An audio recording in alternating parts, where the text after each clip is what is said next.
Representative Shurtliff, thank you for sitting down with us today. I appreciate your time. No problem. Let's talk about No Child Left Behind and the Senate Bill 154. Thank you, Wendy. Let me go back just a little bit about 5 years, and basically, so that I can share my feelings about what's happened with bills concerning education in the legislature for the last few years. About 5 years ago, we started a process of accountability. It kind of swept the nation that schools were to be accountable. And so there was a task force set up that developed UPass, which is the testing that is now going on in the schools. We met for 2 summers, spent hundreds of hours, listened to teachers, principals, superintendents, experts from out of state on education, on how to set up an accountable system in the state of Utah. And UPass was put in place. Parts of it I thought were good. I thought that perhaps too much testing. Teachers were concerned about the amount of testing that was going to have to be done, but nevertheless, that was what was accepted by the legislature and given to the Office of Education to go ahead and implement. They figured it would take about $80 million to put that in place. They appropriated $1.8 million. So again, it was underfunded by nearly $78 million. But the schools went ahead, the Office of Education went ahead, and UPass was put in place.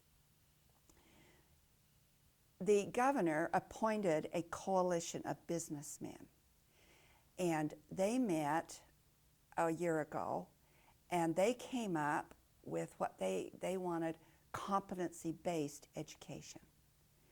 And out of that came Senate Bill 154. Now, in this bill also, they changed how the nominating committee would be made up, who would nominate people to be on the state school board. And they actually said there would have to be people who were businessmen, people who were farmers, people who came from many different areas. Education was kind of left out. And that's part of the bill that's been debated a bit. They changed on what local school boards would have to be. But the biggest part of the bill said that we would now go to competency-based education. They said it would take $97 million, excuse me, to get that program implemented. Again, it was not appropriated. There was not the money available to do that. So a task force has been working this summer trying to figure out how to make that along with No Child Left Behind. Now, No Child Left Behind, as you know, is the federal mandate that has been handed down. And you know, the title, No Child Left Behind, I think we all want no child left behind. But again, it was a process of testing. It was a process of identifying poor schools. They figured it would take $800 million. $200 million was appropriated. There have been some states that have even said, we're not going to touch it. We're not going to do it. We will give up the federal funding rather than try to have to implement this program because it's going to cost on the state level also to get this program implemented. So we have these 3 programs out there now. The State Office of Education is trying to figure how they can mesh UPass with Senate Bill 154, competency-based education, plus what they're going to have to do to try to keep the federal money for No Child Left Behind. At this point, Wendy, there's no simple answer. What do you see being the major or critical problems in meshing UPass and Bill 154? Well, UPass is set up to test to see where children are. Competency-based said if a child doesn't pass the test, they have to have remediation. Now, remediation costs money. As you know, you could go to any district in this state and you could say to the superintendent, where's the problems? Where's your schools that need help in remediation? Where are your children that are struggling? They could tell you. You don't need a test to tell them. You know, it's like we have this group of people who, and some of them are sick, and we test everybody to find out who's sick. We know who's sick. We know where the help is needed. But we have never in Utah had the money to be able to do the remediation that it needs to take care of those problems. We have some schools where nearly 50% of those children perhaps are English as a second language learner. They need extra volunteers. They need extra time. Competency-based also, and just another thought here, if there is a child and they can't do the math where it's expected, then next year do they repeat that math class and they give up a choir class or a band class or an art class? Are we taking some of our arts and humanities away from perhaps that segment of our population that need them the very most? So, you know, right now we've got it. We're trying to deal with it. But there's got to be some money to help these children with remediation. If that child can't pass his math class, perhaps he's going to have to stay after school with a volunteer or with an instructor that can help him bring his math scores up. Perhaps he needs to go to summer school. That takes money. And at this point in Utah, we don't have that money. Where do you see the problems lying in that big gap between needing 90 million and only having 20? What do you see happening? Nothing. How are our schools going to live up to these national standards? They are going to have to try the best they can. And it's going to, you know, if they actually go to the point of saying that these schools are failing schools, they'll have to be identified that way. And then it's on the backs of the teachers and the principal, again, to try to help those students. Because there's, you know, I was listening this morning, don't know why this is any good, to Governor Walker, and she had made the statement on KSL that our budget this year looks worse than it has in the past 2 years. And do you know what our budget's been like the last 2 years? We've used all of our rainy day fund. There is no extra money. And so we have these grandiose ideas, and we have no money to implement it. Our children in Utah basically do very well on their tests, and we spend less per child than any state in the nation. We ought to be very, very proud of what happens in our schools in Utah. Our teachers and the people that are working there are doing a great job. And I'll be very frank, there's a lot of poor teachers out there. I hear every day, you know, there can be 20 wonderful teachers, and you get one poor teacher, you know, and it's your child, you're angry. And I don't blame parents for that, being angry if there's poor teaching going on there. But part of it is because of the lack of funding to keep good teachers in the schools. And in Utah, we have more children per population than any state in the nation. You look at the charts, and ours just bulge. And yet we, you know, we want to be sure we educate those children. There's a bill right now that is being sponsored by both a Democrat and a Republican. It's a bipartisan bill that people with large families would have to pay more. It's kind of a hard bill to explain, but you would get your exemptions for like the first 2 children, and then the 3rd child you wouldn't get quite as much, and the 4th child you wouldn't get quite as much. There's a huge segment of our population out there that says this is what should happen. I often hear older people say, you know, I'm paying more. Single people, I'm paying more. Why should I have to pay taxes when I don't even have children, or my children are grown and out of the system? Exactly. Yes. And we all say, well, we need an education. I mean, that's good for all of us, for our children to be educated. But in Utah, we've kind of gone off the charts with that.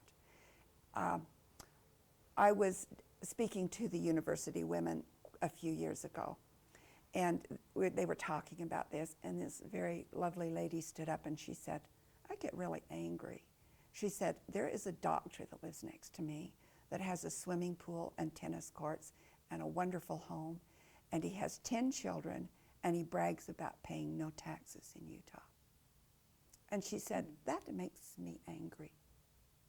So I think, you know, if we're going to have families, we have to support them. We have to support them through our values and through how we take care of them. Maybe financially, we need to realize that if we have 10 children, we're going to have to support them more in our schools. And take that responsibility. And take that responsibility. Yes. I think the Mascaro-Jones bill is a very good bill. It would put $97 million into the system.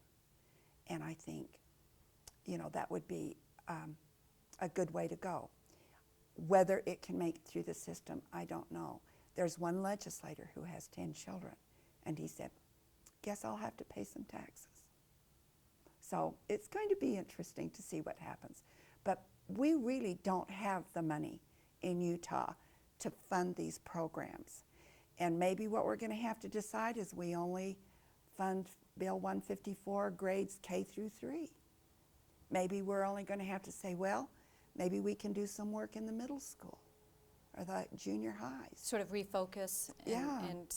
And I think the task force that I'm going to this morning, I think that's what's going to come out of that. Mm-hmm. I kind of believe the people that are in the schools, that are in the business of schools, do school business. I wish we would trust our school boards and our districts on more a personal basis to do what needs to be done to help our schools. And doesn't that mean listening to the people who are actually there every day, all day long, sort of, you know, down in the trenches, trenches and digging? Yes. You know, take in consideration what they're going through, because that's what the system is basically made of. Yeah. And that I don't think it happens as much as it should. Let's take a trip to utopia for a Okay. minute here. If you could create a functional working system, you're responsible for creating it, what would it look like? Oh my gosh, I've never had anybody ask me to create a system again. I think superintendents and principals need to be very responsible for what's going on in their schools. You have a good principal in a school, and a school hums. Mm-hmm. You know, and if they had more power, I shouldn't say more power, I don't want to use it that way, but if they had more responsibility and were accountable for what's happening in their schools, I think that would be good. I think we have, even on the legislative level, we have dictated and mandated a lot of things. And I think, you know, we've kind of taken that power or that responsibility away from the schools. So I would like to see really good training for superintendents, really good training for principals in how to deal with problem teachers, with how to deal with students and parents, and become, you know, really good community schools where that principal has the responsibility to make that sure that that school runs. I think that would help our system a lot. What would the ideal core curriculum, or would there be a core curriculum? What would it look like to you? Oh, I think we need core curriculum. I'm not opposed to core curriculum, you know, and I think wanting to be sure that children achieve in those basic areas, you know, but I think I would like to see where there's good remediation for those students who are struggling, especially in the elementary grades, because once they get to middle school and high school, you've lost them. If you have a child that gets to high school and he can't read, the chances of him learning to read are just really diminished. You know, that they are so, at this age, they are so involved in their social activities and their self-image and that kind of thing, mm-hmm. that, you know, they'll do anything to hide that they can't read. I had children that I thought could read in my classes. I would find after we'd been into the class like 6 months, that child couldn't read. You know, so they learned to deal with it and hide it very well. Cover it sure, and hide sure. it. You know, and And so, you know, we need to be sure. There's a program started a few years ago that every child would learn to read by the 3rd grade. I love that. I would, you know, those are the years you can mold those children, take time, work with them to be Create sure. a good start for that child. Get a really good Absolutely. start. I'm very much in favor of that. And then, of course, through that elementary to keep going so that they achieve. Where do you see globalization taking us as a society with regards to education? I believe we've got to be very realistic that our children are not going to work next door like they did years ago. Have a good friend whose son is now working in Japan on import-export business. You know, that's where he's living. He has married a Japanese girl. They come home, they're back and forth, just as natural as if he were working in Dayton, Ohio. I am not an isolationist. I believe that we are going to be a global economy. We are going to have to deal with other countries, whether we like it or not. And I think our children need to learn how to do that. Number one, I'm very much in favor of at least a year of foreign language for most of our students. The interesting thing, we have students that can speak, Spanish-speaking students who are here that probably have got their year of foreign language for them already. But I think that's important. Maybe to possibly learn the language, but also to become aware of the culture and through traditions of other countries. In Utah, our missionary program, our LDS missionaries, is a great boon to our state because those young men leave or those young women leave. They learn those languages, they come back, they bring them into our community. They make our communities more diverse. I am very much in favor of that. I'm in favor of free trade. I do, you know, and I'm not an expert on this, so I'm making a pretty simplistic statement here. But we have often had trade embargoes against countries that we feel, you know, for human rights situations and that. And if our president feels that that's the way it should be, I would back him on those kind of things. But I think as much as we can open to other countries and have exchange of ideas, have exchange of products, have that kind of thing, it's to the betterment of America. How do you think we, as teachers, principals, superintendents, legislators, can help our students right now, aside from the language? How can we help prepare them for a globalized world? Well, I think starting at a very young age, even. Yeah. Well, I think we've got to teach them to appreciate other cultures. You know, that we don't hate everyone that speaks a different language than we do. To not have those prejudice, which we know that happens. We've got to open those. My son-in-law, when he was at Weber State, met a gentleman from Guatemala, a young man. They became very good friends, he and Mario. And Mario was there at Weber State. And so Mitch even went to Guatemala at one time and learned the language and became pretty efficient in Spanish. Well, Mario went back home, married, had children.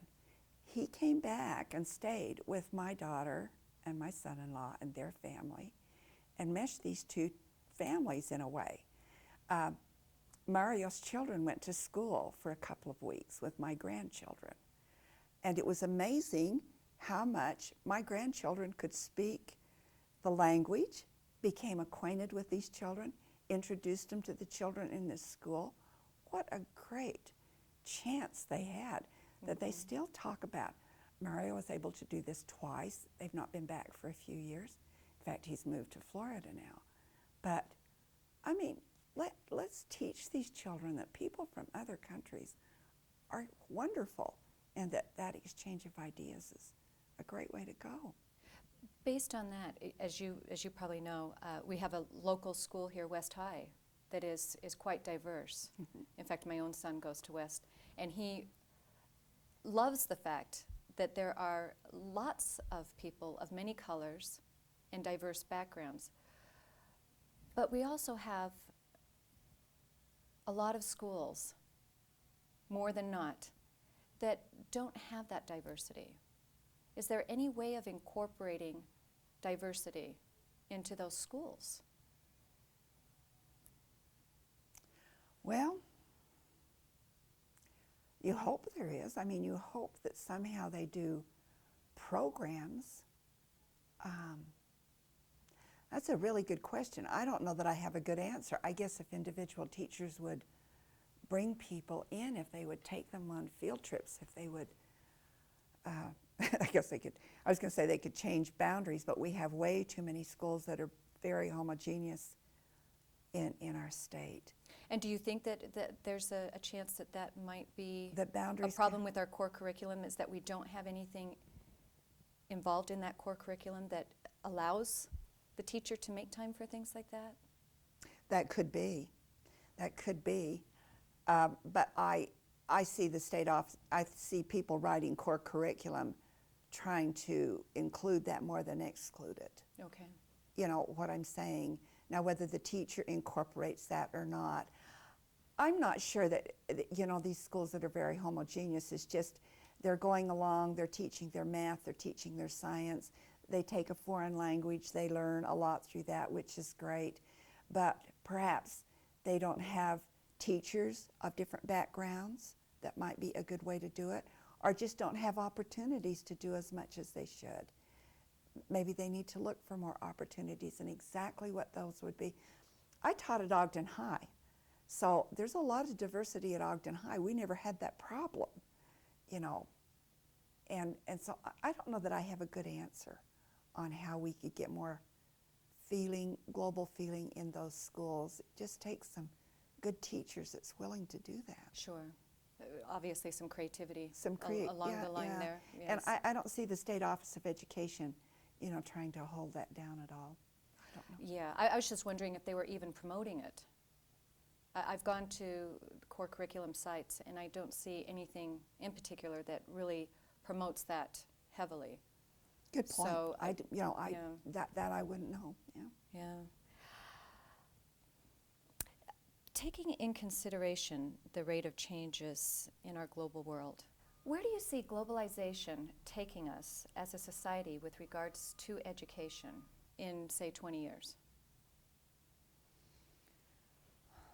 20 years. Well, I think you're still going to have a public school system.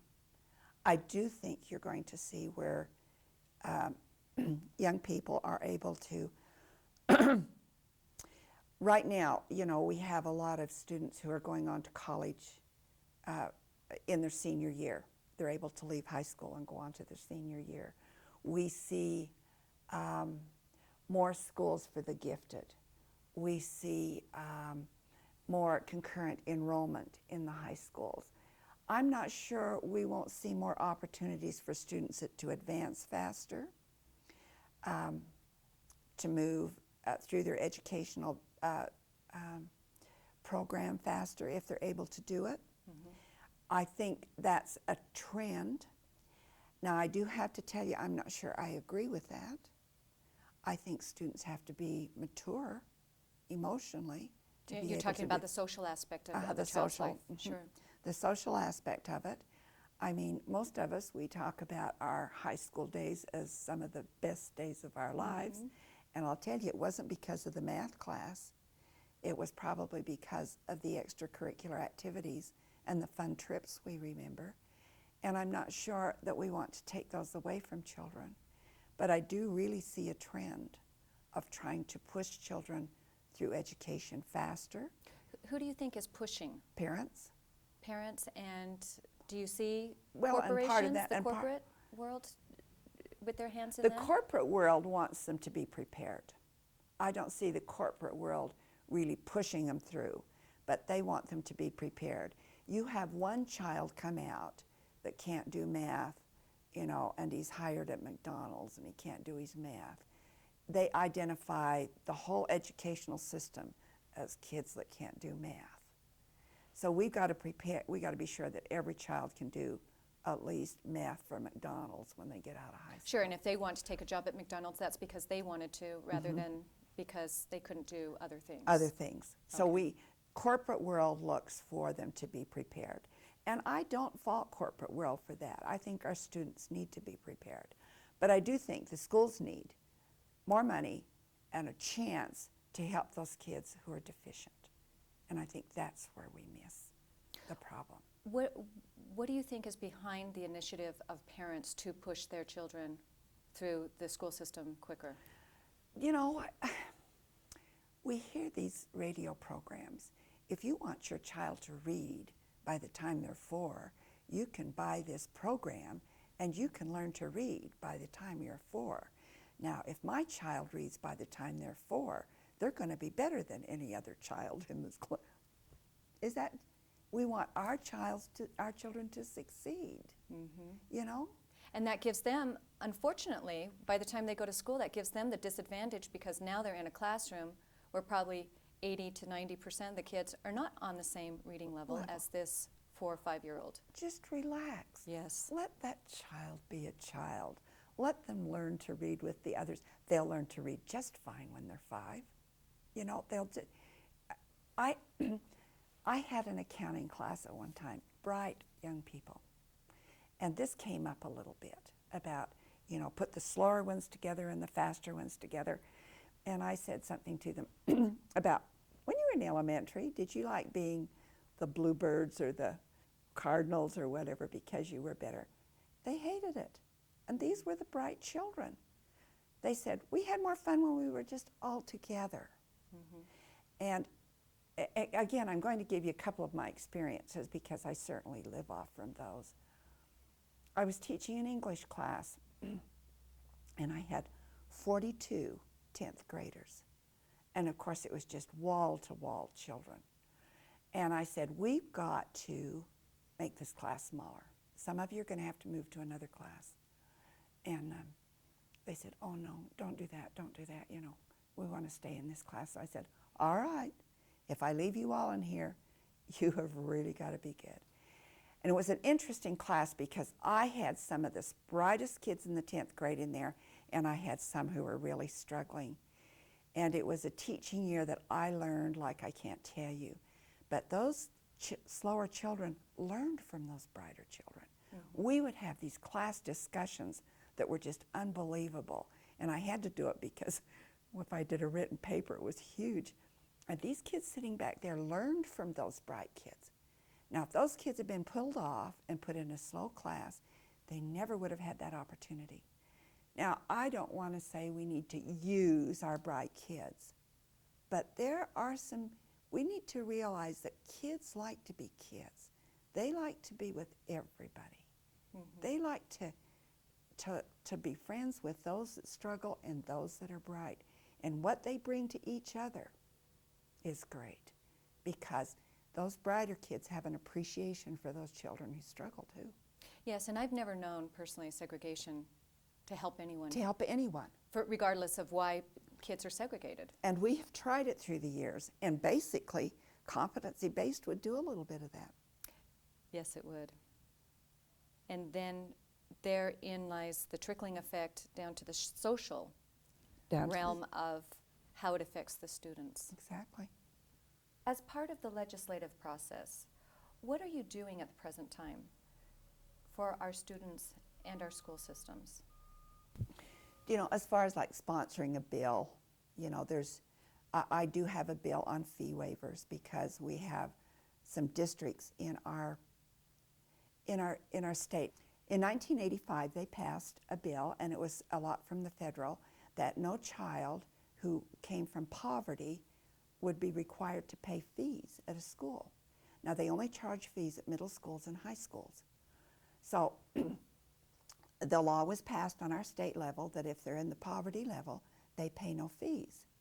Now, at that time, there was a task force tried to figure out, well, how to help these districts, you know, but it just went by the wayside. And so there are many districts that just have to absorb these fees. We have 8 districts in our state that 30% or more of their children are on fee waivers. So if the fees, say for their locker, their activity fees, this doesn't include yearbooks, this is basic fees, library, textbooks, so on, is $50, 30% of their kids pay nothing. And the district absorbs that $50. The school absorbs that $50 is basically what happens. Now, Ogden District and Salt Lake District are the 2 hardest hit. They have more. They have like 40%. Highland High School lost $68,000 last year just on fee waivers. I have a bill trying to get some money for those schools, $40 per fee waiver. Now, I'll just give you another little highlight. If there was a young man that wanted to play football and it cost $80 to play football, they have to waive that $80. It becomes very costly to these schools because of the students that attend. Now, some of the others are rural, like San Juan, and some of those where we have a high Native American population, they're hard hit. North San Pete, which is interesting. But I have a bill. So specifically, I have that bill. Now, I don't know that goes along with this. What else do I do? I feel like sometimes I stamp out fires. They see me coming and they say, okay, she's from education. Now she's going to tell us what's wrong. But doesn't that strike you funny that you are from education, trying to help education, and someone is actually questioning that? I said in the last task force meeting, I said, let's just repeal 154. And they said, that is not going to happen. You know, the sensible thing would be to repeal 154 right now until we had some money or until I could find the funding for it. But that won't happen. You know, it's so I just go along. The task force this morning, we're supposed to bring our ideas. You know, I'm thinking, well, we could maybe do grades K through 3. But I will end up saying, if we would trust our school community, they could take care of exactly what you want done. Mm-hmm. If you would give them the money, tell them you want them accountable, the testing is there, they could do it. But instead, we want to make mandates to tell them what to do. So yes, you know, I do have to say that on both sides of the aisle, many people come and talk to me about education. I have a gentleman who is very conservative, and many times I have fought him nose to nose, and he's talked about sitting down with me and seeing if we can't come up with something that will help schools in Utah. So I feel like, you know, I've been listened to a certain degree. Mm-hmm.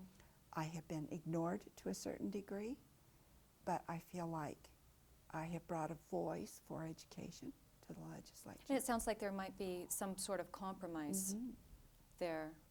And I think people have said, maybe we ought to, you know, and I have to say, I'm not the only one. We've got some good people up here who are very strong educators, you know, that have been in the classroom or have been, we've got a retired superintendent, you know, so we have some people that are right with me, but we just keep working at trying to make sure that it's not bruised any more than it is. Sure. Well, let's close this interview by, I have an interesting question for you. If someone made the comment to you, education is a marketable product and our students are its stumbling block, what would your response be? Well, I've heard before that it's a marketable product and students are the product. I've never heard the stumbling block, but that's kind of an interesting twist on it, that the very thing that they want to market, they figure is the stumbling block. Which state was it, or which district in New York that privatized their whole school system, turned it over to business? And it didn't work. They did it for about 4 years, and it didn't work. They figured it would be a money-making project, I guess, a marketable product, if that's what you want to say. Edison was the name of the company that took it over. Mm-hmm. And it didn't work. It is back, you know, within the government bounds. When our country was founded, one of the things that it was founded on was a free public education, that everybody would have an opportunity for education, which is, you know, that's the whole basis of economic development, mm-hmm. is good, educated people. In a democracy. In a democracy. Yes. That is so important, that, that people be educated. And I'm a real believer in that. Every child, every person should have a right to education and should have some, you know, to be able to do that. So to make it a marketable product kind of rubs me wrong. I think it's a duty as citizens to be sure that our children are educated. Stumbling blocks, you bet. There's a whole bunch of them out there. We've talked about them. Children who have difficulty in learning, children who do not speak the English language, children who come from homes where there is such poverty and such risk. The states gave the rights to the federal government of what they could do. And the state said, we will keep education. They did not give that right to the federal government. Now, the federal government has been involved because of the problem with segregation and that kind of thing, and so there's money that comes down for disabilities and this kind of thing. But the responsibility is the states. The states kept it. They said we'd do it. Mm-hmm. We in Utah need to do it. Lou, thank you so much for sitting down with me today. I really appreciate your time. I hope I've given you some information that You will have. be of value. Thank you so much.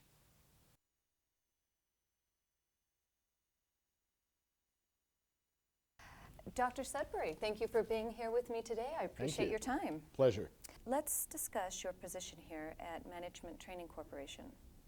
I have been with Management and Training Corporation for 25 years, and I'm the Vice President of Program Development, Training, and Support. Let's begin by identifying what a non-traditional student is. A non-traditional student is really the student we have in our Job Corps program. The traditional student goes to the public school system. The students we get, and MTC trains about 12,000 every day, is the student that either the public school didn't want or the student who did not find the public school able to meet the needs. They're tested. They're the student that frequently has a reading problem, a math problem, an academic problem. But most of all, they're non-traditional because of either their behavior or their self-esteem. And we find that both have an impact on their academic success, and their academic success has an impact on how they feel about themselves. What positions is MTC training these kids to do out in the broader side of society? The Job Corps program has a system that's now nationwide under the direction of our National Office Director, Richard Trigg. It's called the Career Development Services System.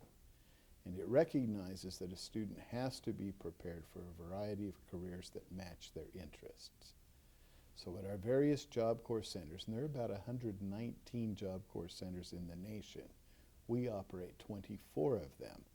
We're the largest of the contractors that work with the federal government in the operation of this program. We make sure that in each area where the student is trained or where the student returns after training, there is a marketable job. We have responsibility not only to prepare them, but we actually track their career 6 months and 12 months after they leave our program. And those careers range everywhere from auto mechanics to welders, to machinists, to healthcare people, to computer technicians, a wide variety of career choices that students make based upon their interest and their capacity. We believe it's essential to make the two match. So lots of times a student will come with an interest, but they don't have the ability. And lots of times they'll have the ability, but they haven't seen the vision of what they can do. And so we do a lot of assessments when a student comes to determine which of the career paths really does match both the interest and the capacity. What is the success rate? And can you give me some examples of what those successes look like? Mm-hmm. The students have an opportunity to really build their likelihood for success because employers agree in working with us to give them a work-based learning opportunity. So they help the student in the acquisition of skills, and they also monitor their success on the job. Things like, can they take direction? Can they follow instructions? Can they read appropriate materials? So if there's a weakness, that as part of the training they report back to us, and we help shore up the student so that they really are successful.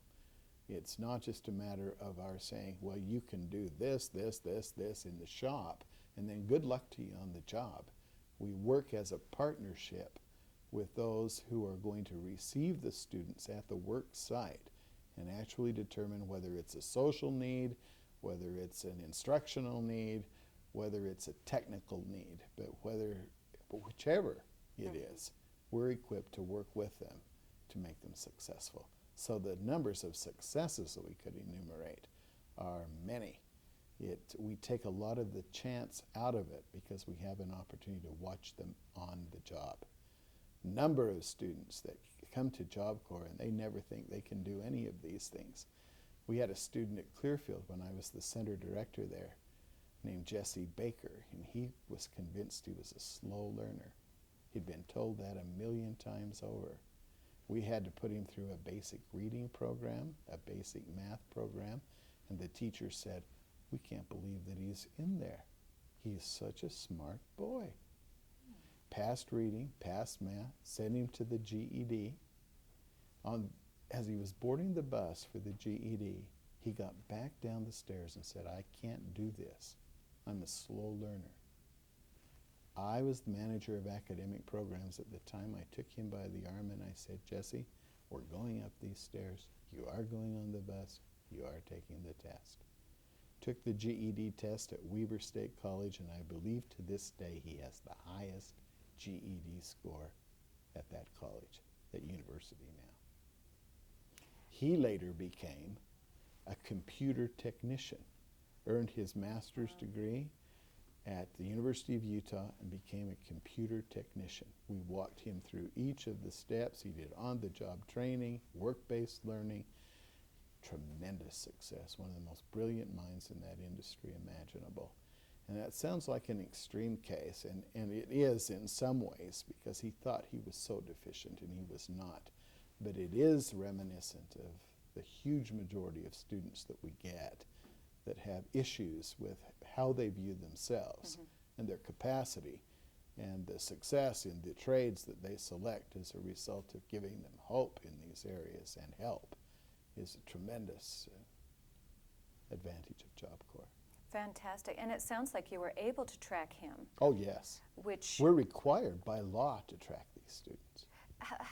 What's the period of time that you track your students? 6 months and then 12 months. So for a whole year after their training completes, we monitor them, work with them, counsel them, and provide instruction for them should it be necessary, or should they want it.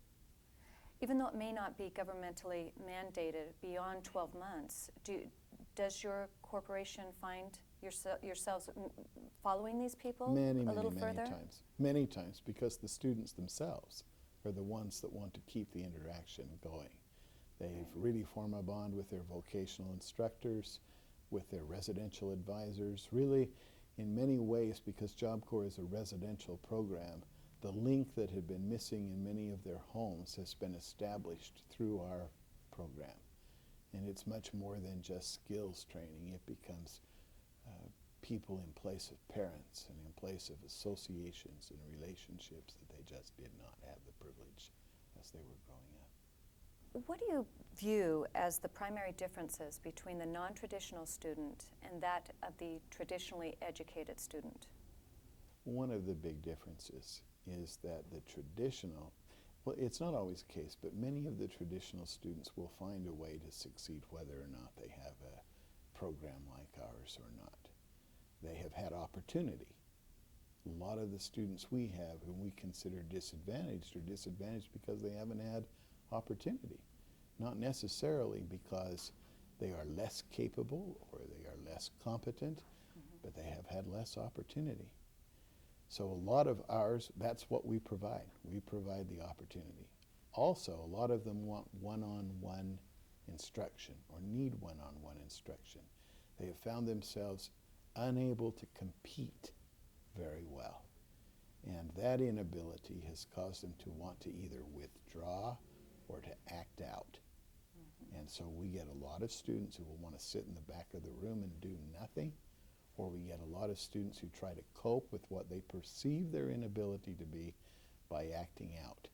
And so our people are trained in our setting, we're trained to work with that type of student who may be deemed non-traditional because that's their typical response, one of those two things.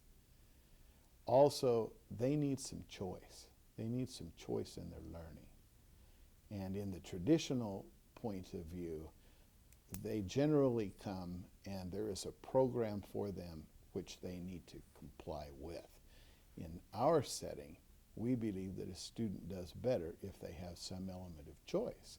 And of course we tie it with a career, which makes it even more important. So they're now learning academic skills, math skills, reading skills, and others, with a potential job inside. It gives them the motivation to get skills that they once didn't care whether they got, because now it has a bearing on their future employment. You've been part of the implementation of a few programs here. Could you tell me about those? We have our own reading program. We have our own math program. We have our own GED support program.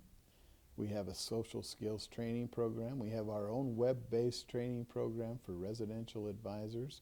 We have a broad base of training that we've introduced for our purposes. In the reading program, we really have had a lot of success.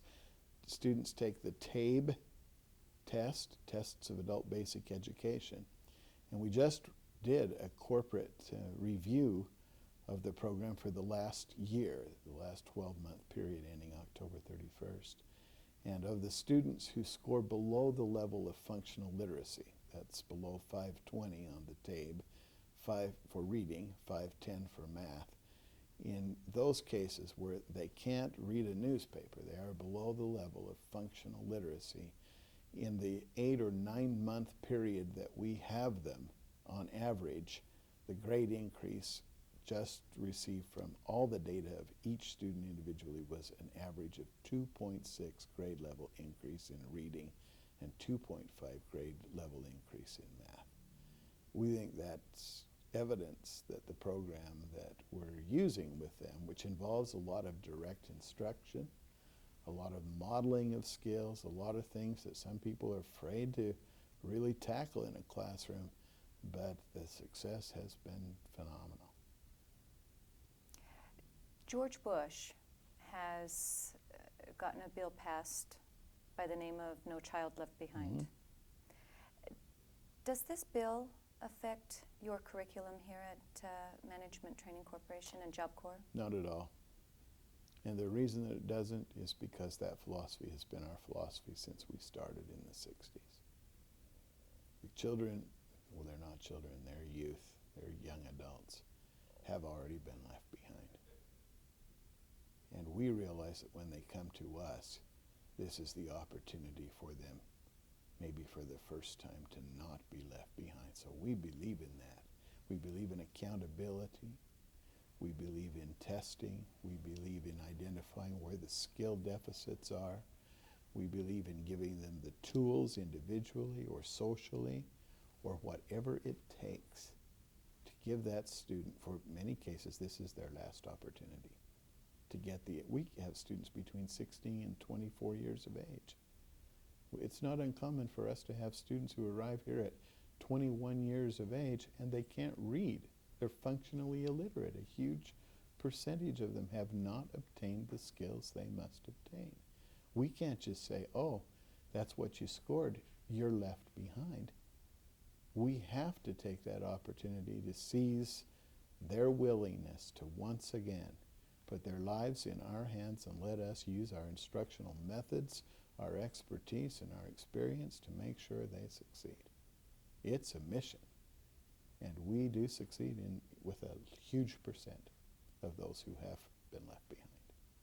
So taking what you have just said into consideration, what do you think are the distinct differences between what you are doing here at MTC and Job Corps for the kids and the curriculum, and that of what the core curriculum looks like in our public school systems? I have a daughter who just started teaching in the public school system. She started teaching English in one of the districts. And she gets at times very frustrated by how prescribed it is. She realizes that students are different, that they have different learning needs. I don't like the term learning disabilities, but I do like the term learning differences. And you and I and everybody else has each of us has a different way to learn. And our program acknowledges those differences. We say, for some, this approach works. For another, it's an entirely different plan. The public school system, it seems to me, to be a choice between traditional tracking or special education, whether that's mainstreaming or separate. In our program, 12 students may arrive on a Tuesday morning and 12 students may have a different program based on what they know, what they're willing to do, and what kinds of skills would best move them forward. We believe in individualization. We don't have lockstep teaching. It's open entry, open exit. Other students help other students learn. We have volunteers that come in one-on-one for the kids that can only identify with an older grandparent figure. We do whatever is necessary to assess, so it's not a shot in the dark. We do a lot of assessment. And once we have made that assessment, we mobilize a variety of resources and develop a plan, an individual educational plan. There's an electronic way to track the progress of our students in Job Corps. It's expected nationally. It's called the Electronic PCDP, Personal Career Development Plan. And every student that comes in has to have a separate one. I wish that that's the way the public schools operated as well. That kind of accountability. And I realize that our student-teacher ratios are less than the public schools, which equip us with that capacity, but perhaps our society could recognize that when those ratios are at a reasonable rate and you have professional people appropriately paid to make those assessments and to provide that skill, that investment is well worth it. Right now, society hasn't made that determination. So you do think that it's possible Of course. that our public school systems can function? Of course. If the class loads were different, if the focus was on the individual rather than on the whole, to say that there must be a standard approach to teaching. My daughters, I have 4 daughters and a son, and every night at home, they spend a considerable amount of time memorizing facts that they continually tell me they hope they never have to use or never will use. That goes on in my home every single night. I think that's ridiculous. In today's society, how to access the information that they may need becomes really important. The capacity to know where information is. With the wonderful information technological highway, my goodness, it's available without having to memorize the inane data from textbooks that are outdated and inappropriate. And in our program, we're focused on the things they absolutely have to have, and in things that will give them the technical skills and the social skills. I think the public schools are devoid of social skill training, employability skill training. They view the acquisition of a trade or a vocation as a track that's below where they really ought to be. And those technical places, those vocational skills and training will become absolutely critical and will continue to remain critical. Who can survive without a plumber or an electrician or a nurse or a computer repair person? And yet the general view in the public school system is that those are low level and do not have a status. That's outside the curriculum. People can leave there and still not know where the carburetor is or how to measure their oil. The practical application in the public schools is gone. And I believe Job Corps has retained the practical application, combining educational piece with what are you going to do with it and how are you going to survive and what are your learning needs, and let's find a match. Picture yourself in a position on the level of working within our government where you have a say. Mm-hmm. What would you do to make changes that would affect all realms of education, public, private? Well, that's a huge question. And I would imagine that an appropriate answer to that would get somebody elected president. Because there are a number of people in this country. It's kind of an interesting thing. Every year Gallup does an evaluation of the school system, and every year it gets a low grade. Yet people kind of give a higher grade to their own school and think that all the other schools in the nation are poor. But however, it's usually an element of discipline. The teachers, or the people who view the teachers, say that discipline's a problem in the schools. And skill development, we all know that in the bigger picture, United States children do not score as well on a number of tests than like students in other countries. That's reprehensible. So there's a lot of things that I think need to be done to the system. I guess while a lot of people are opposed to school choice and school vouchers, that I guess I find myself in favor of them, even though I taught in the public school system for a number of years. And I think I would give more choice, because more parents, there are charter schools all over. Some of them have had a real struggle because we don't really equip them to do all that they possibly could do, but there has to be more ideas, more ways of approaching things, more creativity, and ability to tap into the interests of students rather than just provide one concrete system that simply has to be followed by everybody and everything. Let's say we had a system where choice was not really needed. The system was functioning very well. There were choices within the system, so people weren't having to choose outside of the system and find a place where they want their children. What do you see that system looking like?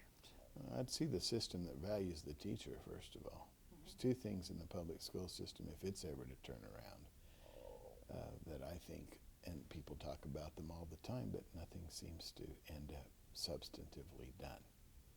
And one is paying the teacher sufficiently. I have a daughter who's in her second year of medical school. I have a daughter, the one I mentioned, who's finished education and has started to teach English. The one in medical school will be making a tremendous amount of money. Even during her residency, she'll make several times what my daughter who's chosen to teach school will make, even during a residency. I find that crazy, and I love my daughter's desire to be in medical school, but I also love my daughter's desire to be a teacher, and she's chosen it knowing that the pay isn't a lot. But it's low. And the sad thing is she's now looking at that and saying she's halfway through her master's degree. She will turn right around and get her doctorate degree because she will leave the public school system. She will use this for experience, but she will leave it. Even though she is well accepted, she's loved by the students, she's loved by the administration, but it's not a career because it doesn't pay what a career should pay for a professional. I was a vice principal of a school, and I predicted that the 5 best teachers would leave in 5 years, and they all did. That must have been very saddening. And to all on watch. the basis of they could get something better. They were wonderful in the school. Every administrator knows who the good teachers are. And the good teachers, with few exceptions, choose something that will reward them financially for the time they spend. It takes a lot to be a teacher. They should be the level. If I were the president and I could mandate that the attitude of people toward educators would change, that's what I'd do first. Because they need to be regarded the way they do in other countries where teacher is next to God. And I don't mean that in a sacrilegious manner, but in terms of respect. The role of teacher and giving them information and taking the place of parent, that's regarded highly in some other countries. Here, the teachers, I feel, are abused, and that influences the educational program. When a teacher has to spend a considerable amount of time on the discipline in the classroom rather than the curriculum, in getting the attention of the students, in dealing with disrespect, it's no wonder we don't score as well on these indicators of success and academic competence. Numerous things. I would make sure that a foreign language was taught right from the elementary school. If you can go to, if I had the choice as a president, I would mandate that as well. Our students are not equipped to participate in other languages, and yet you can go to other countries and many of them know English as part of their growing up from elementary. English is almost a second language for a huge portion of people outside the United States. We could do that, but we wait until they get into a junior high school or high school to start that training and make it an elective. Yeah. I don't think that makes any sense. So there's lots of things with the curriculum. The practical side that we talked about, some things that they should be prepared to do. I think students would be more engaged. If you're going to change the system, you have to give more choices, you have to give more respect to the teachers. A better quality of teacher comes from respecting the teacher and paying the teacher as a professional, not as somebody who comes in and tries to supervise the crisis of the day or the behavioral maladaptive behavior of the day. And then we need to upgrade the curriculum. I think if we expected more in the elementary grades, if we had a language requirement, if we really add some substance to the curriculum, and then people are saying, let's stop all this memorization of inane facts. Let's get to reasoning, critical thinking, evaluation, more discussion that has some relevance to society and where these kids are coming from, rather than the date that the Spanish Armada sank, that we might have some success in the public school system. I don't have the numbers in front of me, but there is an enormous amount of money being poured into No Child Left Behind and the reform. Part of that being standardized testing. Why do you think our government has money to put into standardized testing, but not the money to pay the most important people, that being teachers? Well, see, you're speaking to the choir here, because I believe that that money could much better be spent in upgrading. There's no curriculum that you can get on this planet that's as important as the teacher who teaches it. I can give a poor curriculum to a teacher with magic and it will be successful. A good teacher can make anything successful. They have a sense of what the student needs. If they can connect with the student, that's solid gold. We spend too much time, and I've written a lot of programs, and right now we have 24 centers. And at those 24 centers, is it the success of my program that makes the difference, or is it the success of the teacher that uses my programs? I'll tell you it's the latter. And I can give you solid examples of that. Enormous success at one site, relatively modest success at another site. It's the same curriculum, but it's the teacher who makes the difference. Right now, even in our program, that magic teacher gets the same as the teacher at the marginal center. That's wrong. The magic teacher ought to be kept in that job and rewarded for what they are capable of doing as a skilled professional. Standardized tests are at times a help, because I do think there has to be accountability, and I do think you need to know where your school stacks up against another and where resources need to be placed and so on. So I think there's a role for standardized testing, but it has its limitations as well. Frequently, the teachers try to find out what's on the test so they can then teach to the test. And it's not that they want the questions on the test, but they don't want to spend all year long on things that aren't going to be measured on the test and then have the results, as they're now trying to use them, coming back to evaluate the effectiveness of the teacher. I can tell the effectiveness of the teacher. I've been an administrator. I don't need a standardized test to tell me that. Neither does any parent who's had a student in a class where there's a great teacher and a poor one. What we need are assessments that are more real, that match the student more fully, and then professionals that we pay sufficiently to make that determination and to use their skills to connect and engage and involve the student. When that happens in the classroom, they soar. When they don't, it's a dead program.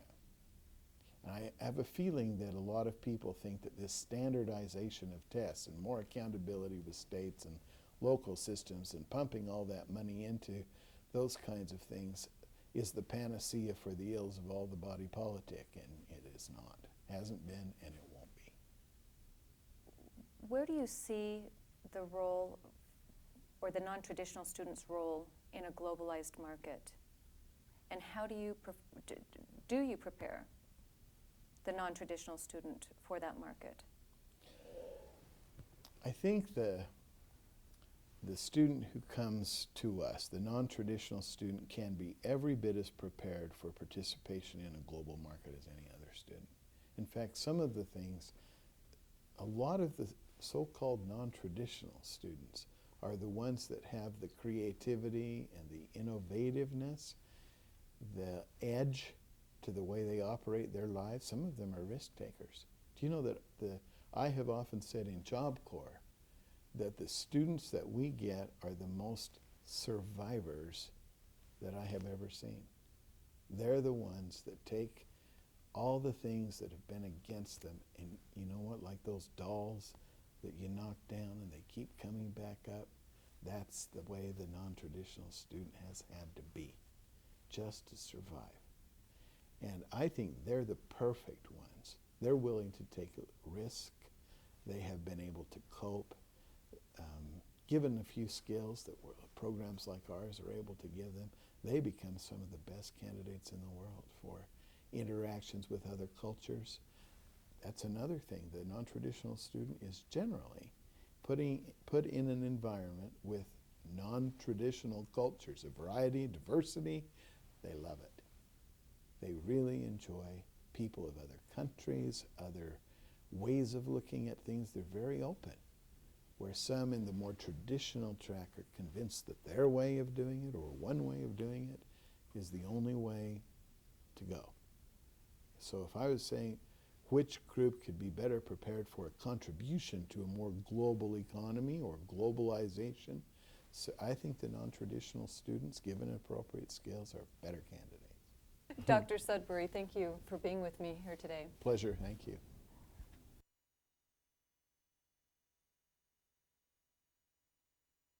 Bernie R. Diamond, thank you so much for being here with me today. Thank you for giving me the opportunity. I hear through the grapevine that you have a nickname, Mr. Job Corps. Well, they've called me that for years. Can you tell me why? I was involved in the very early days of Job Corps. Job Corps was developed by Vice President Wendell Willkie and Sergeant Shriver, who was John F. Kennedy's brother-in-law, and who was also the developer of the Peace Corps. In 1964, I came into the program not too long after, but as one of the founders of Management and Training Corporation. And then after having set up MTC and getting started with Job Corps, I was called to Washington and asked about serve a year for the federal government, and I did. I worked for Mr. Shriver in the White House as National Director of Community Relations and a member of the senior staff of Job Corps. Then for many years after, I was heavily involved in lobbying the Congress on behalf of Job Corps. Tell me a little bit more about Job Corps and what it's done for some of the students that have been involved. Job Corps was originally conceived as a way of the federal government fully funding and giving disadvantaged students, students who were out of school, out of work, out of hope in many cases, an opportunity to volunteer, and that's a very key word. Job Corps is not a corrections program. Nobody sends these young people to Job Corps. They volunteer, ages 16 to 24, male and female.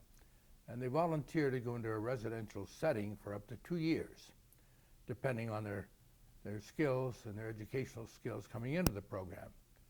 And they can stay up to a full 2 years. The object is the emphasis is on a teaching of a job skill, but with supportive basic education, remedial math, remedial reading, English as a second language, because we get students from foreign countries. The program's now, next year will celebrate its 40th birthday, and it has literally given hundreds of thousands of youth the opportunity for a hand up and not a handout. It's been very successful. The majority of the students who go into Job Corps graduate with a job skill, get a job, go on to higher education, or go into the military. A few drop out, a few don't make it, but a high percentage of them do. And that's a great savings to the taxpayer in welfare savings, because if you leave them in the situation they start in on welfare, many of these welfare students meet a welfare girl or a welfare young man, get married, stay on welfare, raise families, become a tremendous burden to the taxpayer. Plus, they want an opportunity if they volunteer and go into Job Corps. And they do, and they succeed, and they make great citizens. How do you view education and its impact on a globalized market? Well, without education, there can be no globalization, I don't think, because education is information. Education is knowledge. People have to know and understand and be educated, or they won't know how to do these things. They won't know how to treat other people. They have to be taught in many cases. And in many cases, they're taught the wrong way. They're taught not to respect other religions, other points of view, other people's color, and as a result, there can never be understanding without education. What do you feel are some of the major issues facing our public school systems today? It's been a long time since I've been involved with the public schools or in public schools. But again, in my mind, there's not enough teaching of what happens in foreign lands, of the need for globalization. The emphasis, I think, and I'm talking about when talking in conversations with my children or my grandchildren and my great-grandchildren, they're taught the basics as they were many, many years ago. The ABCs, the very basics in basic education. They're not taught globalization, I don't think, or sufficient education in globalization. Why people are different, how to respect those differences. And so I think there needs to be more emphasis on the world rather than just on the basics in this land. How does Job Corps prepare its students for a globalized world? Well, to begin with, we get a fairly large number of students from foreign lands. We've had students at our centers from China, from Russia, from all over the world, in effect. Some of those students will return home after they've been trained in Job Corps. Job Corps is a unique training program in that they teach things that are not taught in the public school. A lot of social skills, how to get along on a job, how to get along with each other, how to respect the person in your dormitory that's sleeping 2 beds away from you, that's from a foreign land or that's from this land. Why they are the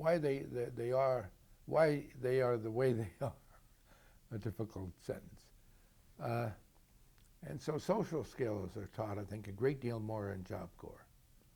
A lot more emphasis on getting along on the job, not just learning how to do the job, but getting along with the other people you're working with, getting along with your boss, the importance of human interaction. Let's contrast the non-traditional and the traditional student in a globalized world. What would you say about the non-traditional student versus the traditionally educated student? If the non-traditional student has been trained in Job Corps, they have been trained and taught and educated to respect the other person's point of view, to respect, again, their religion, their credo, why they are the way they are, to respect their color, if they have color, and the importance of one-on-one interaction, understanding the other person's point of view. I don't know that there's a lot of that in the traditional student. They may have the basic skills. They may know how to read and write better than the non-traditional student. They may know the basics, but I don't know how much human interaction they've been taught. What are some of the elements that bring kids to the program at Job Corps? Well, to begin with, they've dropped out of the traditional setting. They have no longer a traditional student. We have students arrive at Job Corps, 18, 20 years old, that have graduated from high school but can't read their own diploma. They've received social promotion. They've sat in the back of class. They have not learned how to read properly. They've been promoted to the next level along with the class, traditional lockstep promotions, and so they're not prepared.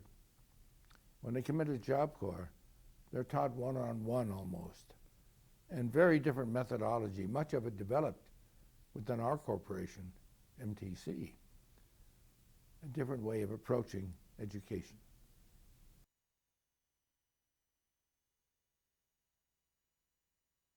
Dave Harper, thank you for being here with me today. Good morning, I appreciate Wendy. it. Thank you. What is globalization? I think globalization is the process where the separate societies of people on the earth are in an accelerated rate of communication, transportation, and religious and political involvement. It has probably been more dynamic to live on this earth in the last 50 years than it has for the previous 5 centuries, because each of the societies now cannot stand in isolation or alone, but in fact are in constant contact with other parts of the world.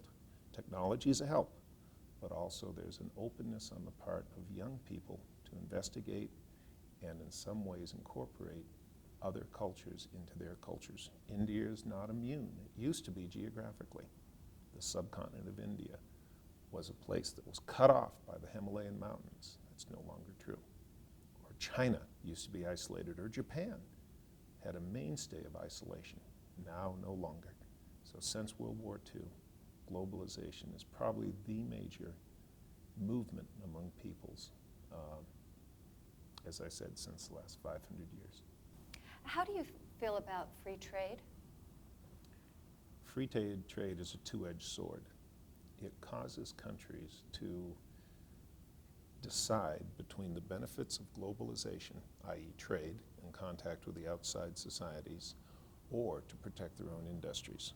Right here in the United States, we had a major discussion before we passed and approved the North Atlantic Free Trade Agreement, because we knew that some jobs were going to leave the United States and find their ways to Canada and more especially Mexico. But the overall picture is it better for the United States to open up a more free trade, and it's not free yet, a more free trade with our neighbors than what we have before. Our leaders, both Democrat and Republican, have decided it is in the greater benefit of the United States over the long term to have a more free trade. Japan is reticent. It needs to protect its industries. However, even Japan and some other places are figuring out that in this new world we're in, this brave new world, that free trade is a coming aspect of the economy that cannot be avoided. Where do you see globalization taking us as a society with regards to education? By society, I assume that you mean in the United States. Mm-hmm. I think that we too have been immune, like most countries, and left to educate our children as we saw fit and the levels that we saw fit. Globalization has caused us to look at the education systems of other countries. Over the last 10 years, we've had a lot of interest in, say, the school system of Taiwan, and ask ourselves how come students of Taiwan seem to do so much better in math and science than students from the United States. So globalization has brought along with contexts that are economic and social and political educational contexts, where we're beginning to understand that one can be educated in Taiwan and have a job in Argentina. One can learn in France, but work in China. And therefore, the education systems are beginning to interrelate with each other and learning what can work and what can't work. Now again, as with free trade being a two-edged sword, this also means that some countries are going to back up and say, well, we're not going to do it that way. That's not how we do it. The 245 days that most Japanese, Taiwanese students spend in school would be unheard of in the United States school systems for pay and for other reasons as well, perhaps cultural. Those differences are going to continue for some time until changes are made by one side, the other side, or maybe all sides. With that said, where do you think our educational system, or do you think our educational system is equipped to prepare our students for a globalized world? Good students will always be prepared for where they want to go. I think the answer to your question is individual. If you look at specific students who say, and I have several that want to be international lawyers, they're going to go to the places where they can get that kind of education, those kinds of qualifications, and they're going to make the contacts basically on their own initiative. Other students I have set their sights on a college education and a job that they recognize their parents do, their neighbors do, or their friends' parents do. And those preparations for that will probably be done within the continental United States. As fast as globalization is happening, I don't see a major part of the population engaging in, quote, global jobs other than perhaps more contacts with the outside world. But still, basically, if we're going to grow flowers, we're going to grow them right here and export them to other parts of the world and import them. But most likely, we won't be changing the job descriptions or the preparations for them. Do you see any hindrances in the future for our students who have their sights on working, for example, like you mentioned, lawyers in other countries, or perhaps students who may want to get into the trade market with other countries? I think the biggest contact we've had with other cultures around the world has probably been through the military, the Cold War, and all the stationing of thousands of U.S. troops and NATO troops and CETO troops in other countries in regards to the threat of communism. That is slowly going to go away. The new contacts will be based again on individual people and individual companies. Wouldn't I love to have the Pepsi franchise for China? The point being that some of those companies are going to fail in foreign countries, but some are not. They're going to take root and they're going to have jobs, and people are going to follow those jobs. Now, as far as the barriers that happen, I think of the Japanese tea ceremony. It was, when I was in business, well known that if you were going to deal with Japanese nationals, either there or here, one of the vital things you need to learn was how to participate in and conduct a Japanese tea ceremony. It is that, excuse me, open-mindedness, that ability to honor other people's societies, beliefs, religious beliefs, and work with them in spite of differences between the Western world and other worlds that probably will cause most people to be successful in a global economy. It works both ways, in that people from France come and deal with us, Africa and other places, same thing, open-mindedness and willing to work with people of a different culture. What do you think our educational system is going to look like in 20 years?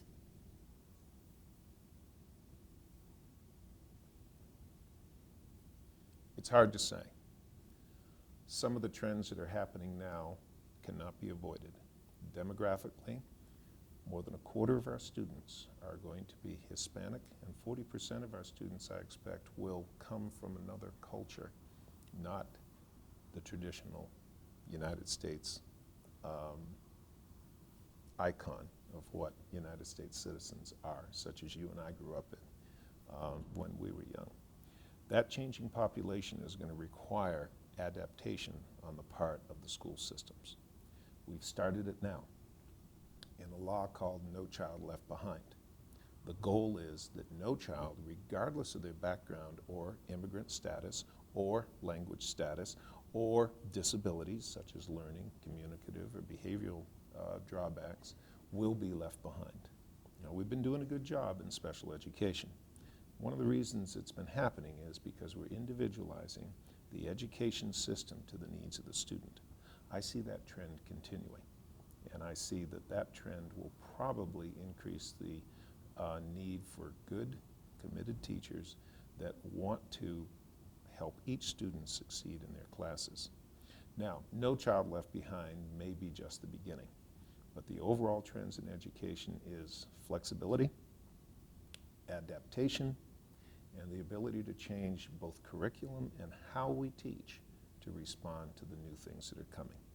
The possibility of wrist communicators and pocket computers will change the face of education. We need to use those technologies to help us teach better. Does that mean that children will retreat to their homes and get all their education through the computer screen? I think not. I think Nesbitt had it right all those years ago when he wrote Megatrends.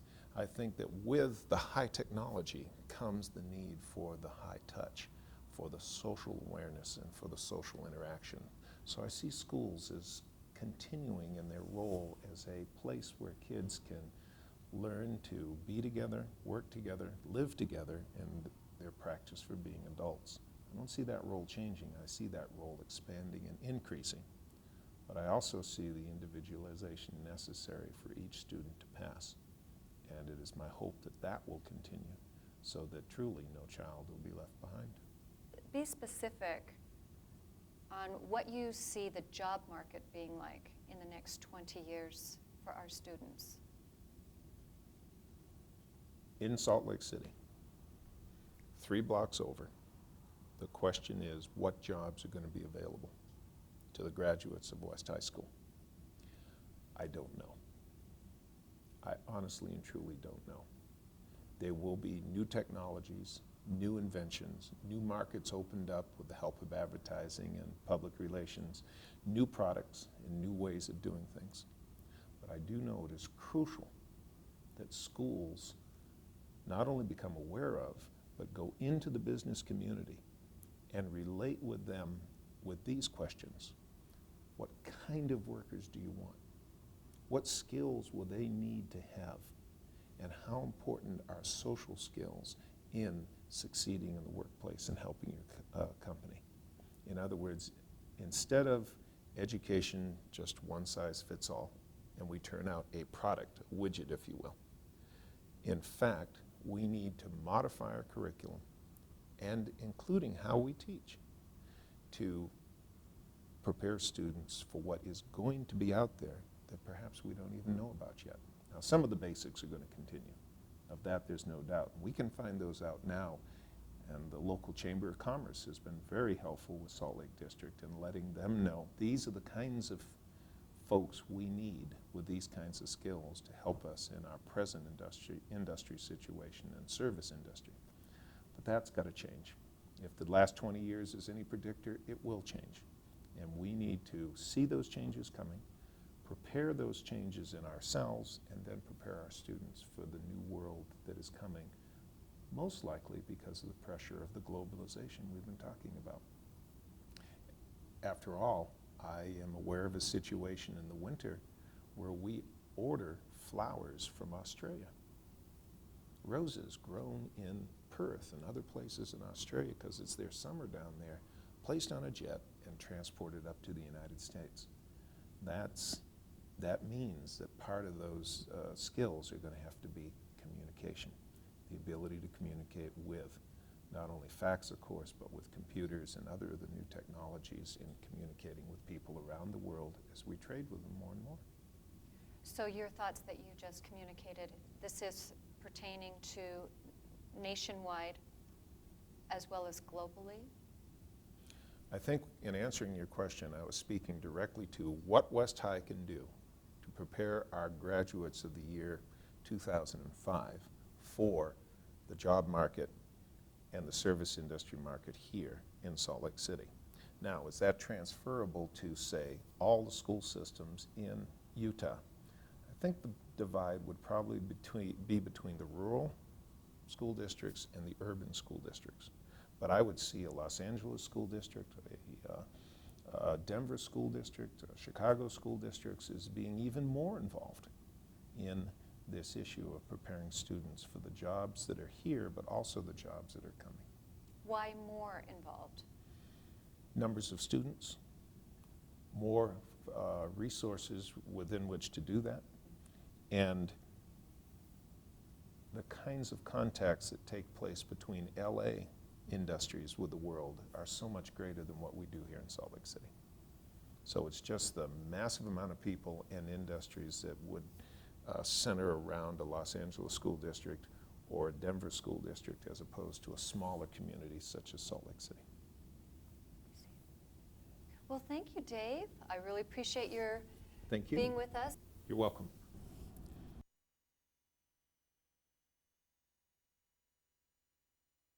Senator Gladwell, thank you for sitting down and speaking with me today. You're welcome. It's a pleasure. Thank you. Where do you see globalization taking us as a society with regards to education? Well, I think almost even in curriculum development now, those who are in charge of education are aware that eventually the students that they teach and the information they learn and the practical skills they develop will have to be used beyond the local community, beyond really just the nation, that there will be interaction internationally. And I think you're seeing a greater effort to broaden course curriculum to include some understanding of whatever that skill level is, whatever the basic program of study is, to include interest and interaction with the broader global community. So it's happening, it probably somewhat in a baby step format, but it's gradually happening probably in about every curriculum.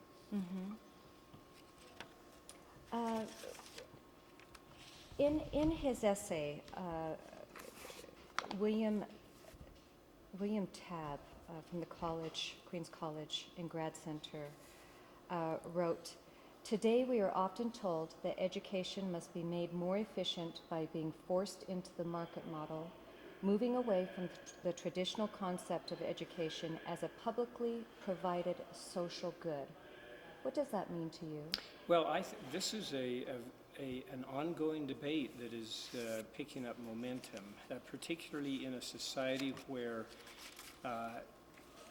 the need to create skills and competencies is overtaking the old educational model of simply developing one's overall understanding of the world around them, the old Renaissance man theory, where one partook of the liberal arts in addition to ultimately graduating with some kind of skill. And the real debate today, as we speak, is should we continue to fund the old educational model, or are we more concerned with funding, providing skills and competencies for people so that when they graduate from college, they can actually earn a living for their family and to become a member of society? They pay taxes. Taxes generate opportunities for the citizens, such as paving roads, picking up garbage, providing parks and recreational opportunities.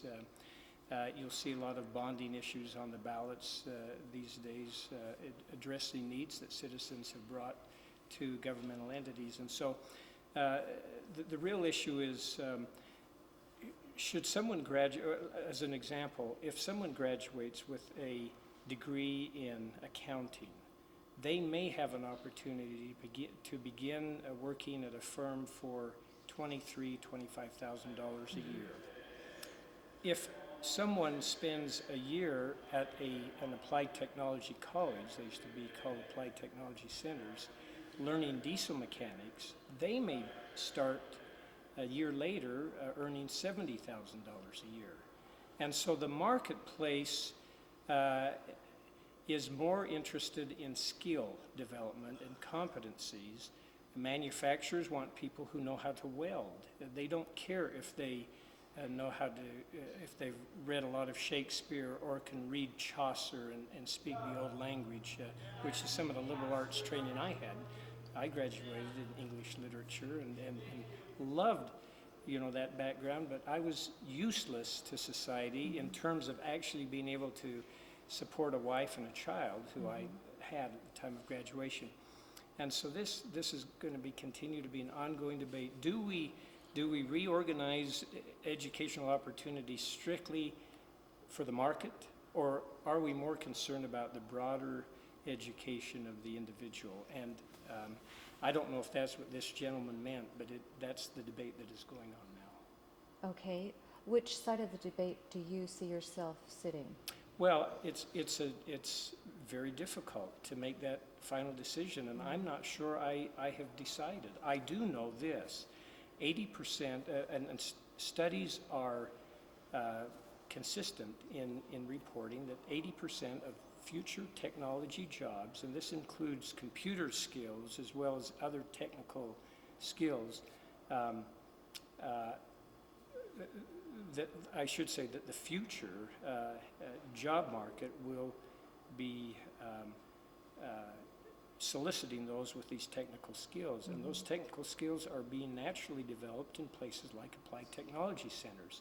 And one can get a skill and a competency and a license or a certification or certificate of some kind that qualifies them to fill these technical jobs that, and many of them are reasonably high paying, without having to take a little English and a little history and a little Greek and Roman architecture. And so if we're going to satisfy the demands of the market and allow somebody the opportunity to be gainfully employed, we can't ignore that reality.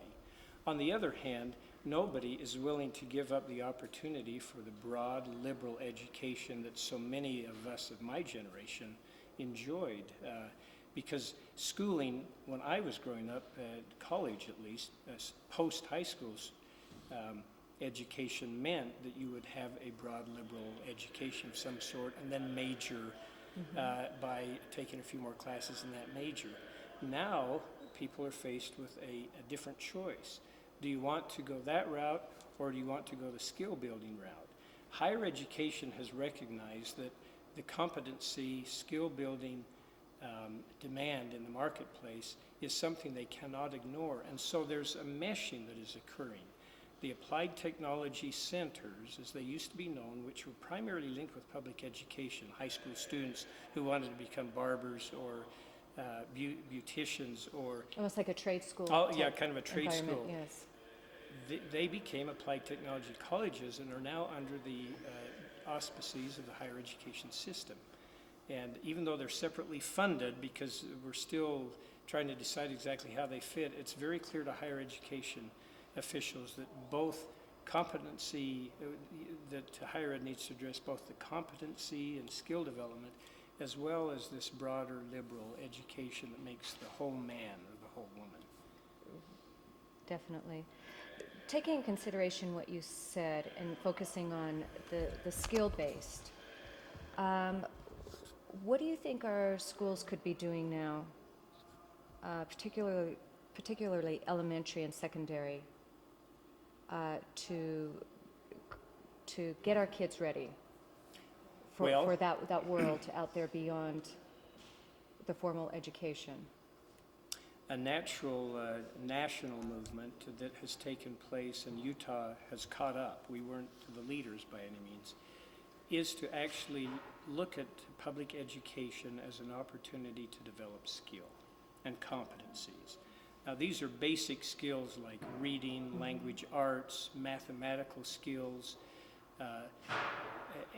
so in the state of Utah, Senate Bill 67 passed last year, or Senate Bill 154, excuse me, which was intended to address this phenomenon, and that is that we need to decide what it is that we want children to be able to do, not just what we want them to learn, but we want them to be able to do when they graduate from high school. And some of this is, a large part of this is driven by the market and by the business community, who came back to the educators and said, you are graduating young men and young women who we hire.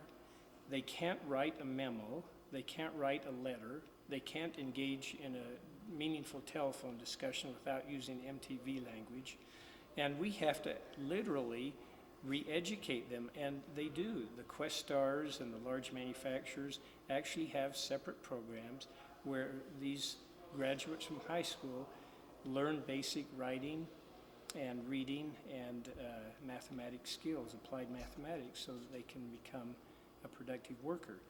And so the educators in the business community more or less have gotten together and looked at some models where there's a greater concern not about seat time, or how much time you spend, how many hours you spend in school.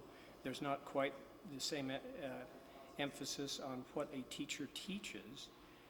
Rather, it's shifted around, and now the interest is, what does this student learn? What competencies do they gain? And so there's been a lot of discussion and debate for a couple of years, there have been a lot of articles in the newspaper covering this discussion or this debate, which is focused around what exactly is it that we want a young man or a young woman to know and be able to do when they get out of high school.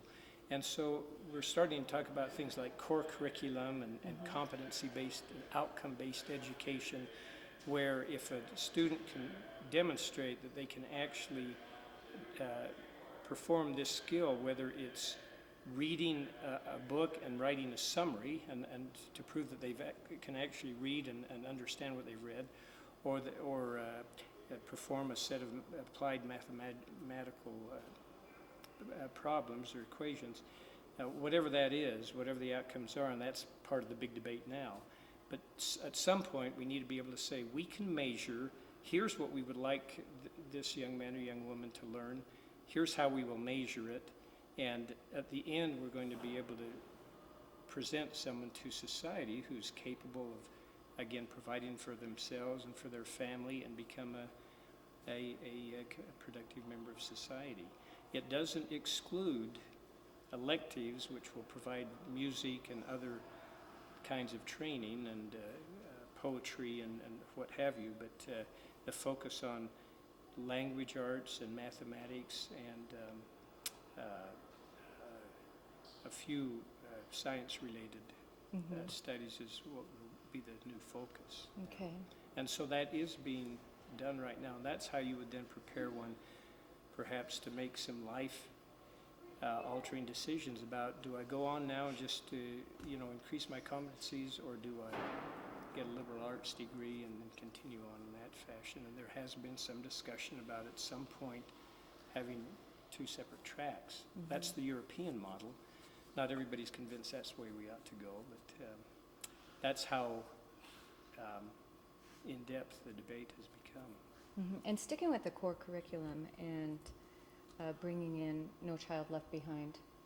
In your viewpoint, what do you see happening to those kids who have language barriers, behavioral barriers, learning disabilities? Where do you see them going Oh, in a globalized world? They have had really the most attention for years. One of the most highly funded portions of any public education program in America is the special education program. And it's broad and undefined. It used to be something different than it is now. Who qualifies for special ed? Any kind of effort that is undertaken by the state of Utah or any other state that I'm aware of is taken into consideration. This remediation effort, the effort to ensure that there's an effort made to make sure that no child is left behind. I guess that's the easiest way to say it. It is also one of the reasons why implementing this program has slowed down considerably. It's easy to think in terms of the common student who has maybe some family support at home, who has basic capabilities, who speaks the English language, who is healthy and not disabled in either mental or physical terms. And usually that's the student everybody has in mind when we start talking about outcome-based education. And so that's why there has been discussion about some kind of recognition that someone has completed a term of educational, to spend a period of time at school. Do they get a graduation certificate which essentially certifies that they have learned these competencies and now they're able to engage in some of these basic skills, or that they have done their very best and they've taken a certain number of hours of each of those subjects and they've completed that. So you have a certificate of graduation and a certificate of completion. Those are terms that have been used, but that's been part of the debate to try to answer the very question you posed, which is an adequate measurement? Yeah. Yeah. How do you measure that? I mean, if someone cannot demonstrate that they have mastered a skill, and you've done everything you can to try to assist them to master that skill, what do you do? Do you just say, okay, we'll move you on to the next class, the next grade in school? When you reach a certain age, you get to graduate with your class. That's what we've been doing in public education. But it hasn't. What does that mean? What does a certificate of graduation mean to the market, to the business community, to those who want to hire someone? And so the question you ask is a very insightful one, and it's one that has been asked for quite a period of time. It's really the key to resolving this issue, and it's a very difficult part of the debate because I don't know to this date if anybody has a full answer. I know that those who are concerned about that say, well, we need to slow down, we need to remediate, we need a lot more money, but all the money in the world isn't going to remediate a student who is struggling to learn the language, who has an IQ that is sufficiently deficient that they can't learn the skill, or the other number of, even a bright individual who's living in a home situation where they don't get any sleep, they don't get proper nourishment, they don't have anybody who cares about their success or failure. They're going to be as crippled as the individual who's psychologically or mentally, unable. Sure. There's various disadvantages, absolutely. Let me throw a wrench in here. Free trade or limited? Well, which do you? What appeals to you? And just so everyone understands, as a disclaimer, these are issues we don't discuss in the state legislature because we're not involved in that issue. It's more of a congressional issue and an international issue. Personal opinion? Well, I don't. I've never been personally. I like the free and open marketplace, as free and open as we can allow it. And so I'm always going to be a free trade sort of person. I naturally will say, if indeed Nike is going to Ethiopia to make shoes, why and what can we do to make sure they come back to America? What do we need to change or improve? And for example, a lot of companies who are now making their product outside of the United States, everybody suggests it's because the labor is cheaper. They have said absolutely not. It's because our regulatory structure in America is so stifling that we cannot produce a product without spending millions and millions of dollars.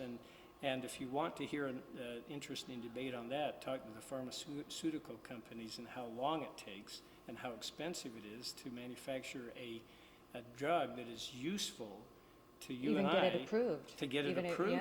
yeah.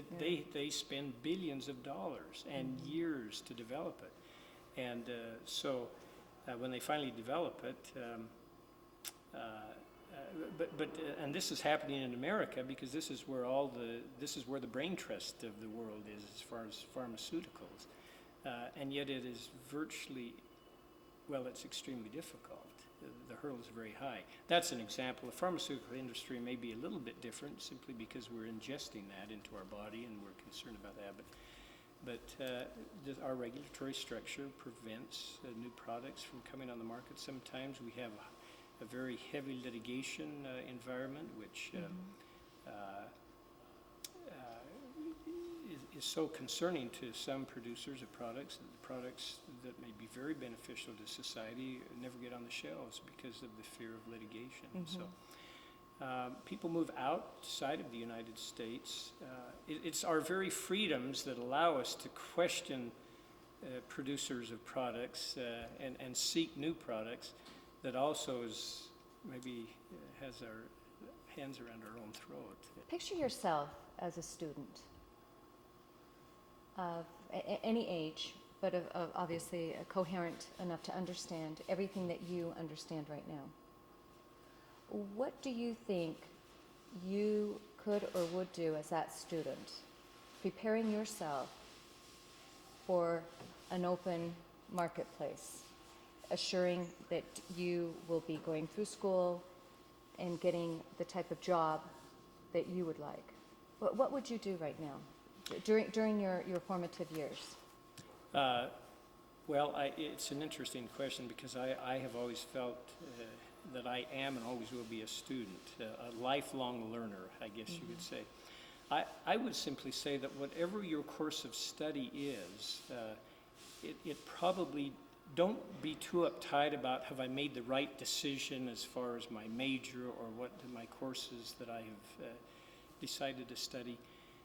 Just do it the best you can because you are laying the building blocks for your future.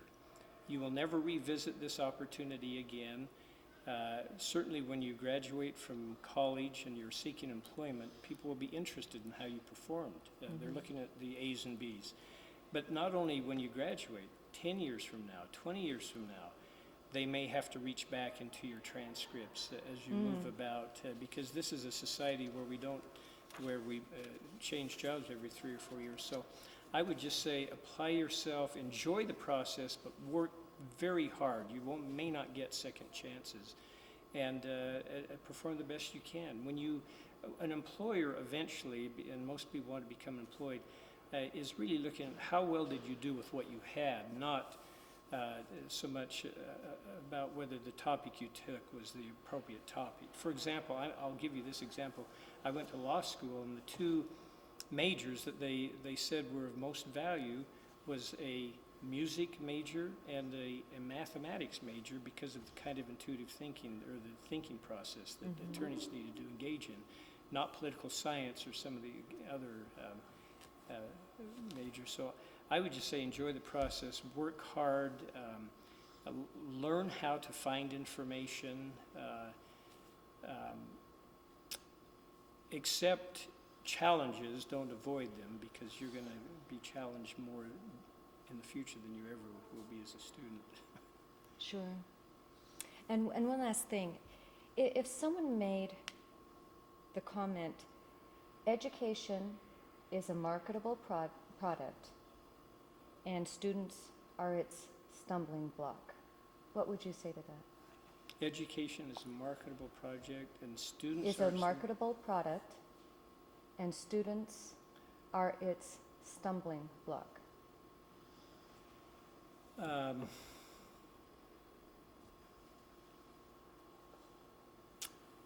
I suspect that what one could suggest is that education is only good, effective, if one uses it or applies it.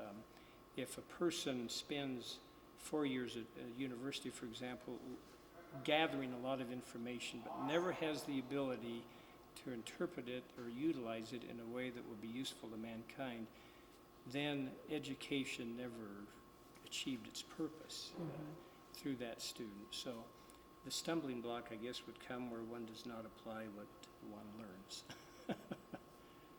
Thank you for that opinion. Do I have one more minute, maybe? Yeah, want some white shots too? Uh, Go ahead. Okay. I'll just go ahead and ask this. As part of the legislative process, what do you feel that you are doing or helping out with concerning our school systems here in Utah and students? Well, I think that many people think the solution to education is more money, and nothing could be further from the truth. And so I think we are looking at a couple of things. Number one, we are looking at more money. There's no question education, public education, higher education needs more money.